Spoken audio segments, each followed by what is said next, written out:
Munnakatemba Alex Mukulu omuwandiisi omuzannyi w'emizannyo Kayinga afudde. Ono afiiridde mu ddwaliro ly'Ekirudu erisangibwa e Makindye mu Kampala. Omulambo gwe guggiddwayo ne gutwalibwa mu Kagayi Plus e Mengo.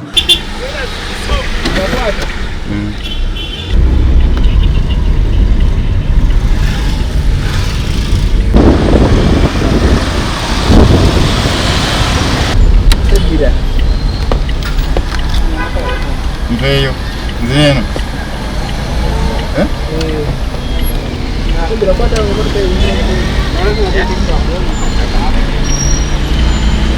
Tuseeko mu maka ge Mengo awakumiddwa olumbe era ng'eno bangi ku bannakatemba gye bakuŋŋaanidde okumukungubagira. Munnakatemba Philip Luswata omu ku bazannya muzannyo gwa 30 years of banana Alex Mukulu gwe yawandiika agamba nti Mukulu abadde mulwadde okumala akabanga. Atugenzeeko era kitalo nnyo tuli mu nnaku mpitiro. Alex amaze akabanga kabadde kawanvu mukeera ng'omuntu bw'omanya nti olwalamukko n'otereera yalwalamukko ne bamutwala mu ddwaliro naye n'atereera n'addenze naye era ne bweyongera ne bwonooneka ne bamutwala eddwaliro Ekirudu gy'afiiridde. Amwogeddeko ng'omuntu abadde ng'awandiika ekyo ekimuli ku mutima n'ebigenda mu maaso mu nsi ye era nga bamuyigiddeko bingi.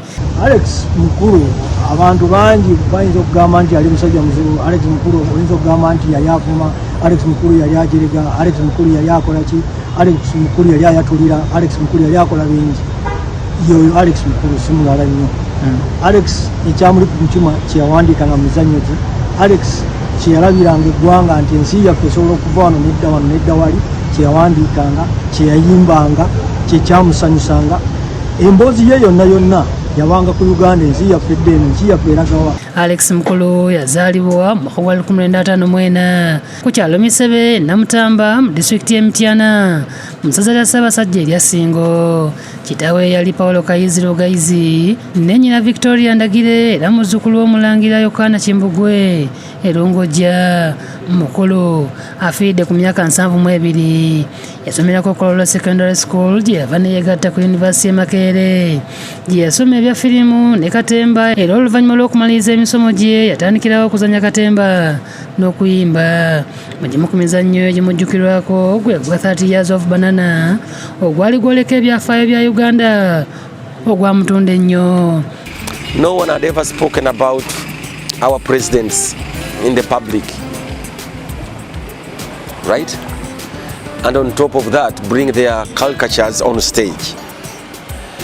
No one had ever done that. Not because I am more brave than everybody, but because the time allowed us to do that.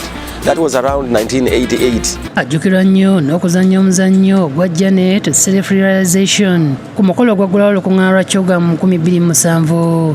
Yeeyogerako ng'omuntu abadde alina obumanyirivu mu kuggumiza embala z'abantu. Newankubadde nga abasinga babadde bamutwala okubeera omuntu omukambwe, kyokka we yali ku pulogulaamu ya Bukedde TV ey'omuntu w'abantu yategeeza nti yaba ayogera mazima lwakuba abantu tebagaagala. Si bukambwe, mazima, ekituufu n'ekisobo okyogererawo byanjawulo n'amazima kyanjawulo. Abantu bakolera nnyo mu kituufu n'ekisobo. Mumwiruko oyinza okwogera ekintu ne baga nti omukyala mutuufu oba musobo naye ne beerabira amazima kyeki.